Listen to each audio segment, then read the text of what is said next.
So while I was watching Brightburn, I caught some connections to the classic Superman mythos, and I wanted to share those with you. Hey everybody, welcome back to The Turnout. I'm your host, Aloy. Don't forget to follow us on social media at The Turnout USAA. First off, I just want to say spoiler alert real quick. Brightburn is the newest movie to be added to the Superman universe, unofficially. But in doing that, obviously, it has a lot of big shoes to fill. Any other property that has used Superman has had to have certain connections to the original source material, be it Smallville, Lois and Clark, or even the Justice League. And Brightburn has 5 major ones that I spotted, and I wanted to share them with you. If you haven't already, don't forget to hit like on the video, subscribe to the channel, and hit the bell notification so you always know when the Turnout releases a new video. Also check out our website at usaaudiences.com for special event and movie screening invites. So number 1, name alliteration. Brandon Breyer has similar name alliteration found in many other Superman TV shows, movies, and comics. Clark Kent, Lana Lang, Lois Lane, Lex Luthor. Superman had a thing with L's. Well, now we have Brandon Breyer, BB, and they paid a lot of attention to that BB in the movie,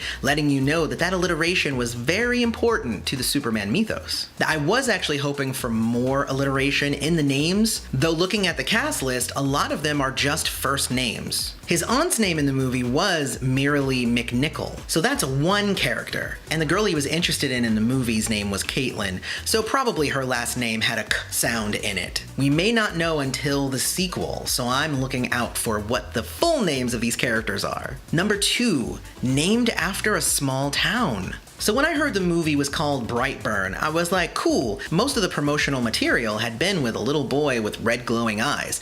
So I thought, okay, that means that Brightburn, his eyes are burning bright. Cool name, I like it, let's move on. Then as I was watching the movie, it hit me. Brightburn is the town where the movie takes place. Obviously, this is a strong connection to Smallville, another Superman-like property that was not named after Superman himself, but after the town that he lived in. And in a horror movie context, this actually makes a lot of sense. The movie is never necessarily about the monster. So calling the movie Brandon Breyer would have made just about as much sense as Friday the 13th being called Jason or Halloween being called Mike Myers. Naming it after the town is not only perfect, but also connects it to the Superman legend. Number 3, flying with his mom. We all know the scene in the Superman movie. Clark has finally revealed his true identity to Lois. So the first thing they have to do, obviously, after kissing, is they fly into the air and they enjoy soaring through the clouds. And then, of course, Superman pretends to drop her. Oh no, she's falling. Oh look, he caught her. It's all in good fun. Except in Brightburn, we get a similar scene with Brandon, flying up into the air with the only woman he has ever loved, his mom. And his mom has just learned his true identity. The fact that he is an alien monster who is willing to kill anybody who stands in his way. And he lets go of her. Oh no, she's falling. Except Brandon doesn't catch her.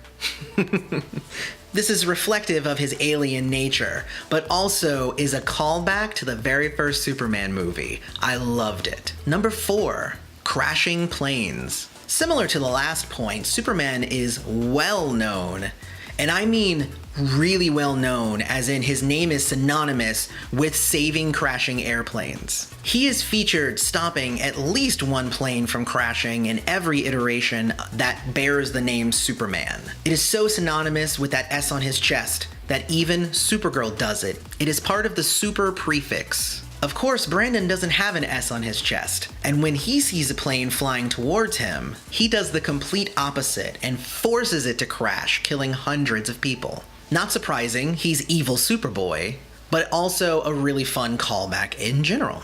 And number 5, his cape and his mask.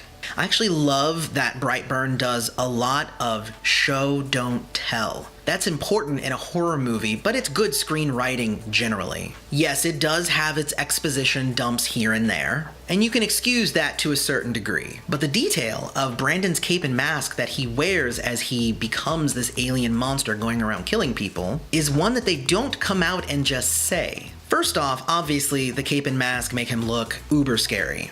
It's an iconic look as well, which is super important to any good horror movie villain. But there's a dream sequence in the movie where Kyle Breyer, Brandon's dad, is recalling the event of them finding their son. And when Tori, his mom, is holding him, she's holding him in this red yarn blanket. Flash forward, and his mask and his cape are made of the same material that she was holding that baby in.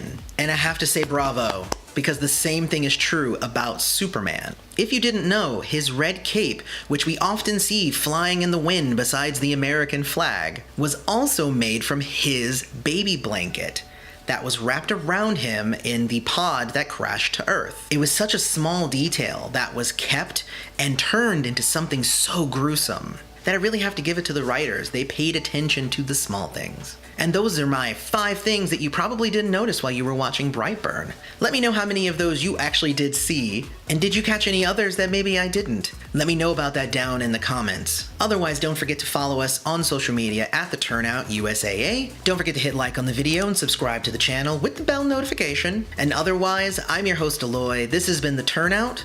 Thanks for showing up.